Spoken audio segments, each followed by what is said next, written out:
السلام علیکم. جیتے رہیے، ہنستے رہیے، مسکراتے رہیے اور دیکھتے رہیے آشیانہ شاہین کا. اور آپ کو پتہ ہے شاہین کے آشیانے میں کیا ہے؟ بھائی شاہین آنٹی نے رکھے ہیں آپ کے لیے ان مشہور شخصیات کے بارے میں وہ واقعات جو بہت زبردست ہیں. اور وہ تمام شخصیات وہ شخصیات ہیں جن کو تھی اللہ تعالیٰ سے بہت زیادہ محبت، اور وہ روحانیت کے بہت اعلیٰ درجوں پر بھی تھے. اب جیسے میں بات کروں گی شیخ سعدی کی، مولانا رومی کی، اور بھائی بہلول دانا کی، اور اس کے علاوہ اور بہت ساری ایسی شخصیات جن کو آپ سن کر بہت زیادہ خوش ہو جائیں گے اور آپ کا دل کو سکون ملے گا. اور بھائی مولانا مثنوی روم جو ہے نا، وہ تو کتاب ایسی ہے کہ کہتے ہیں کہ وہ اگر پڑھ لیتے ہیں لوگ تو روحانیت کے منزلیں آگے بڑھانے میں اس کتاب کا بہت بڑا کردار ہے. وہ کتاب ایسی کتاب ہے کہ روحانیت کی منزلیں طے کرنے کے لیے اگر انسان وہ پڑھے تو بہت اچھی کتاب ہے وہ. تو میں نے آج جو حکایت لی ہے، جو درس لیا ہے، تو وہ درس ہے مولانا مثنوی روم میں سے. تو بات میں کر رہی ہوں آج مولانا رومی کی، مولانا جلال الدین رومی، جن کا جلال تھا بہت زیادہ، اور بہت زیادہ غصہ آتا تھا ان کو. اور وہ اتنی دور دور ان کی شہرت تھی اس حوالے سے، اسلام کے حوالے سے، درس کے حوالے سے. وہ بہت جب میں شروع کے واقعات بتا رہی ہوں اس وقت وہ اس درجے پہ نہیں پہنچے تھے، بلکہ وہ جو تھے نا ایک مولانا تھے جو درس دیا کرتے تھے، اور بہت دور دور سے جو طالبات تھے نا ان سے درس حاصل کرنے آتے تھے، کیونکہ ان کی شہرت بہت زیادہ دور دور تک پھیلی ہوئی تھی. لہٰذا جو تھے وہ جب اپنے حجرے میں، یہ کہنا چاہیے کہ وہ جو درس دیتے تھے نا جہاں پر مدرسہ، وہ بہت بڑا تھا اور دور دور سے طالبات آتے تھے، وہاں قیام کرتے تھے اور ان سے درس حاصل کیا کرتے تھے. تو ایک دفعہ کا واقعہ کچھ یوں ہے کہ مولانا جو ہے نا مولانا رومی، وہ اپنے مدرسے میں درس دے رہے تھے. اب وہ جو مدرسہ تھا وہ بہت بڑا تھا، اس کے صحن میں درس دیا کرتے تھے، اور وہیں پر ایک حوض تھا.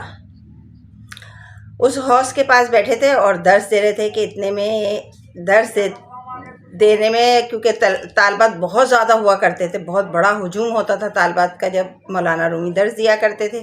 تو وہاں پر اچانک ایک درویش آ گئے، ایک فقیر آ گئے جن کا حلیہ بھی بہت عجیب و غریب تھا. اور آ کر جو تھے وہ جیسے طالبات درس لے رہے تھے بیٹھے تھے، وہ بھی دیکھنے لگے، درس سننے لگے. سنتے سنتے ان کی کچھ سمجھ میں نہیں آیا، تو جب وہ وقفہ ہوا نا، خاموشی چھائی، تو درویش نے پوچھا مولانا رومی سے کہ یہ کیا کر رہے ہو؟ جب انہوں نے کہا نا کہ یہ کیا کر رہے ہو، تو بھائی مولانا رومی جو تھے نا وہ جلال میں آ گئے، انہیں غصہ آ گیا. اب ان کے چاروں طرف جو تھا نا میز پہ، ٹیبل پہ بہت ساری کتابیں رکھی تھیں، بہت بڑے عالم تھے. تو انہوں نے دیکھا درویش کی طرف اور بڑے غصے میں کہا، جلال میں کہا، وہ بہت زیادہ غصے میں آ گئے. کہنے لگے، جب وہ درویش نے پوچھا نا کہ یہ کیا ہے، کیا کر رہے ہو، مقصد یہ کیا ہے، تو مولانا رومی نے کہا کہ یہ وہ ہے جو تو نہیں جانتا. اتنا سننا تھا کہ درویش جو تھے نا وہ آگے بڑھے، اور آگے بڑھ کے جو اتنی بھی کتابیں رکھی تھیں نا ٹیبل پہ، اتنا بڑا علم تھا ان کتابوں میں، وہ اٹھائیں اور حوض میں پھینک دیں. اب حوض کا پانی جو تھا وہ ایک دم بدل گیا، کتابوں کے رنگ پھیل گئے، اور جو تھے نا کتابیں بھیگ گئیں. مولانا رومی نے جو یہ دیکھا نا تو بہت زیادہ غصہ آیا، اور وہ سنانے لگے باتیں بہت زیادہ کہ یہ کیا کیا، یہی تو وہ علم ہے جو میں یہ طالبات کو دے رہا ہوں، یہ کرا ہے تو تم نے کرا کیا. اور اتنی باتیں سنائی، اتنی باتیں سنائی. ان کو دیکھ کے جو تھے نا مولانا رومی کے جو شاگرد تھے، جو وہاں طالبات تھے، وہ سب کے سب درویش کے پیچھے پڑ گئے اور لگے باتیں سنانے کہ یہ آخر کیا کیا، اب ہم کہاں جائیں گے، سارا علم تو ہماری کتابوں میں تھا اور کتابیں پانی میں گئیں، اور پانی میں ظاہر ہے جب کتابیں جاتی ہیں تو علم تو سارا گل گیا، کتابیں صاف ہو گئیں، اب کریں تو کیا کریں. بے انتہا غصہ مولانا رومی کو تھا. اب وہ درویش نے جب اتنی جلی کٹی باتیں سنی اور ہجوم کو دیکھا کہ وہ بھی اسے برا بھلا کہہ رہا ہے، تو وہ جو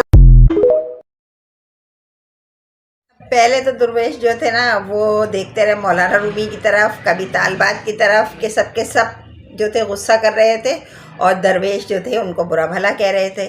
سب کی باتیں سننے کے بعد انہوں نے کیا کیا کہ آگے بڑھے، حوض میں گئے، حوض کے قریب گئے اور حوض میں سے کتابیں اٹھا اٹھا کے ایسے جھاڑیں جیسے بندہ کتابوں کو جب جھاڑتا ہے، جب اس پہ تھوڑی سی گرد لگی ہو، جھاڑ جھاڑ کے اور میز پہ رکھنا شروع کر دیں، کتابیں ایک دم خشک۔ اب تو بھائی مولانا رومی کا ہو گیا برا حال، کبھی حیرت سے کتابوں کو دیکھتے اور کبھی درویش کو، کہ یہ سمجھ میں نہیں آ رہا تھا، تعجب تھا حد سے زیادہ، ایک دم جو ماحول تھا وہ تبدیل ہو چکا تھا۔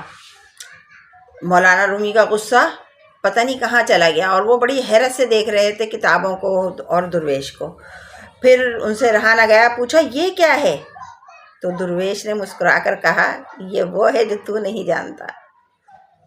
یہ کہہ کے ساری کتابیں نکال چکے تھے وہ، اور وہ ایک طرف چل دیے۔ اب کہاں کا مدرسہ، کہاں کا درس، کہاں کا علم، مولانا رومی تو جو تھے نا وہ بس جو تھے وہ درویش کے دیوانے ہو گئے کہ یہ علم درویش کے پاس ہے، اور وہ یہی مولانا رومی یہی چاہتے تھے۔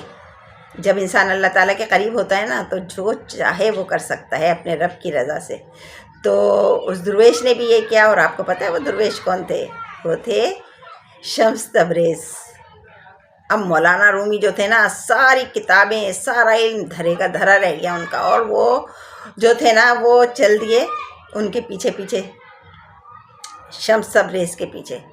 اور پھر جو آج ان کا نام ہے نا وہ شمس تبریز کی وجہ سے ہے۔ پھر شمس تبریز نے ہی انہیں اس مقام پر پہنچایا، روحانیت کے اس درجے پر پہنچایا ہے کہ رہتی دنیا تک شمس تبریز کا نام رہے گا نا، اور مولانا رومی کا نام بھی رہے گا، کیونکہ وہ جو تھے روحانیت میں پھر منزلیں طے کرتے چلے گئے، اور آج ہم ان کا نام کتنے ادب، احترام اور محبت سے لیتے ہیں۔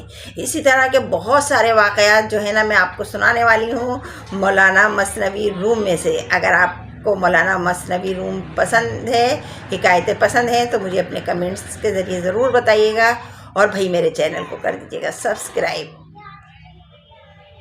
مجھے رہتا ہے انتظار آپ کی بہت خوبصورت رائے کا، اور اس کے علاوہ آپ کسی کے بھی واقعہ سننا چاہتے ہیں، مشہور شخصیت جو روحانیت میں تھیں، جو اللہ کے قریب تھیں، جو اللہ تعالیٰ سے بہت زیادہ محبت کرتی تھیں، ان کے واقعہ سننے کے لیے بھی مجھے کمنٹس کیجیے گا۔ آج کے لیے اتنا ہی، انشاءاللہ زندگی رہی نا تو پھر ضرور ملیں گے۔ اللہ حافظ، ہنستے رہیے، مسکراتے رہیے۔